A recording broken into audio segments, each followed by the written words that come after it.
Mass click poster வெளியீட்டு விழாவில் Rotarian doctor K Srinivasan அவர்கள் கலந்து கொண்டு சிறப்பிக்கிறார்.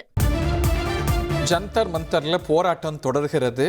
இன்னும் சற்று நேரத்தில் சிஜேபி குழுவினருக்கும் மத்திய அரசு பிரதிநிதிகளுக்கும் இடையே பேச்சுவார்த்தை தொடங்க இருக்கிறது. சோனம் வாங்சுக் போராட்டத்தை நிறைவே செய்திருக்கிறார், உண்ணாவிரத போராட்டத்தை. இந்த நிலையில் டெல்லியில் முக்கிய பல்கலைக்கழகமான ஜவஹர்லால் நேரு பல்கலைக்கழகம் மாணவர்களுக்கு அறிவுறுத்தல்களை வழங்கியிருக்கிறது. அறிவுறுத்தலா கட்டளையா? போராட்டங்களில் மாணவர்கள் பங்கேற்க வேண்டாம், பார்வையிடவும் வேண்டாம், ஜந்தர் மந்தரில் இந்த போராட்டத்தில் இணைய வேண்டாம் என்று ஜேஎன்யூ ஜவஹர்லால் நேரு பல்கலைக்கழகம் கூறியிருக்கிறது. நம்முடைய ரமேஷ்குமார் இணைந்திருக்கிறார். பல போராட்டங்களில் ஜேஎன்யூ மாணவர்கள் அதிக அளவில் பங்கு கொள்வாங்க. இந்த போராட்டத்திலையும் பங்கு கொண்டிருக்கிறாங்கன்னு புரிந்துக்கிறோம். இது ஜேஎன்யூ நிர்வாகத்துடைய அறிவுறுத்தலா? அங்கே இருக்கக்கூடிய மாணவர் அமைப்புகள் இதில் ஒத்துக்கிறாங்களா, உடன்படுறாங்களா? மேலும் விவரங்கள் ரமேஷ்.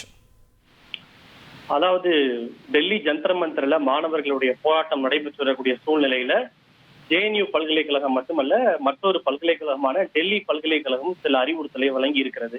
அதாவது ஜந்தர் மற்றும் அதனை சுற்றி நடைபெறக்கூடிய போராட்டங்கள் அல்லது கூட்டங்களில் பங்கேற்க வேண்டாம் என்று ஒரு அறிவுறுத்தலாக சொல்லியிருக்கிறார்கள். அது மாணவர்கள் மட்டுமல்ல, ஸ்டாக் ஹோல்டர்ஸ் என்று வரும்போது சம்பந்தப்பட்ட மாணவர்கள், ஆசிரியர்கள் உள்ளிட்ட அனைவருக்கும் இந்த அறிவுறுத்தல் என்பது பொருந்தும்.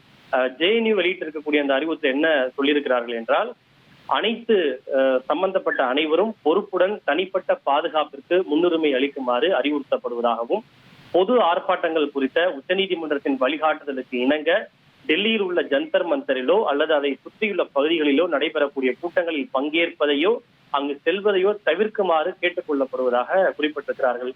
எனவே இது ஒரு கட்டளையாக நாம் பார்க்க முடியாது, ஆனால் ஒரு அறிவுறுத்தலாக பார்க்க முடியும். அதே சமயம் சமூக ஊடகங்களில் பொறுப்புடன் நடந்து கொள்ளுங்கள், ஏதாவது விதிமீறல் ஏற்பட்டால் பொருந்தக்கூடிய சட்டங்களின் கீழ் சட்ட ரீதியான விளைவுகளை நீங்கள் சந்திக்க நேர்வதோடு பல்கலைக்கழக விதிகளுக்கு உட்பட்டும் ஒழுங்கு நடவடிக்கை எடுக்கப்படும் என்றும் அந்த அறிவுறுத்தலில் சொல்லப்பட்டிருக்கிறது. கல்விசார் பொறுப்பு மற்றும் பொறுப்புள்ள குடிமகன் ஆகிய விளிம்பங்களை கடைபிடிக்குமாறும் அறிவுறுத்தப்பட்டிருக்கிறது. இதே போன்ற ஒரு அறிவுறுத்தலை டெல்லி பல்கலைக்கழகமும் அறிவுறுத்தி இருக்கிறது. Ramesh, correct me if I am wrong, Delhi பல்கலைக்கழகமோ ஜேஎன்யூ பல்கலைக்கழகமோ இந்த மாதிரி போராட்டங்களை முன்னெடுக்கிறதுல ரொம்ப ஆக்டிவிஸ்டிக் மாணவர்கள் உள்ள யூனிவர்சிட்டிஸ் இல்லையா? இன்னைக்கு இந்த நிர்வாகத்துடைய அறிவுறுத்தல் ஒரு பெரிய தாக்கத்தை ஏற்படுத்துமா? ஏன்னா இந்த ரெண்டு பல்கலைக்கழகங்கள்லையுமே நிறைய பொலிட்டிக்கல் யூனியன்ஸ் உண்டு, மாணவர் அமைப்புகள் உண்டு. அவங்க ரொம்ப ஆக்டிவாக செயல்படுறவங்க. அவங்க இதை கேட்கறதுக்கான வாய்ப்பு இருக்கா?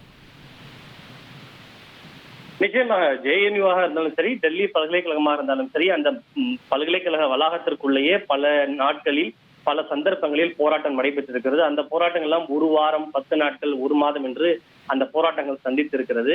இதே ஜேஎன்யூ பல்கலைக்கழகங்கள் 2 ஆண்டுகளுக்கு முன்பு வரை ஒவ்வொரு நாளும் பல போராட்டங்களை சந்தித்திருக்கிறது. இதற்கு ராகுல் காந்தி கூட தன்னுடைய கண்டனத்தை பதிவு செய்திருக்கிறார். How dare you to impose such restriction, உங்களுக்கு எவ்வளவு துணிச்சல் இருக்கிறது என்று ராகுல் காந்தி தன்னுடைய கண்டனத்தை பதிவு செய்திருக்கிறார். இதற்கு சம்பந்தப்பட்டவர்கள், பொறுப்பானவர்கள் மீது உரிய காலம் வரும்போது நிச்சயம் இதற்கு பதில் சொல்ல வேண்டி இருக்கும் என்றும் ராகுல் காந்தி தன்னுடைய ஆக்ரோஷத்தை அவர் வெளிப்படுத்தி இருக்கிறார். மாணவர்கள் இதை நிச்சயமாக கேட்பார்கள் என்று சொல்ல முடியாது. சிலர் கேட்கலாம், சிலருக்கு கேட்காமலும் போகலாம். ஆனால் ஒரு பல்கலைக்கழகம் நிர்வாகம் என்ற அடிப்படையில் ஒரு அறிவுறுத்தலாக இதை அவர்கள் கொடுத்திருக்கிறார்கள். மாஸ் கிளிக் போஸ்டர் வெளியீட்டு விழாவில் ரொட்டேரியன் டாக்டர் கே ஸ்ரீனிவாசன் அவர்கள் கலந்து கொண்டு சிறப்பிக்கிறார்.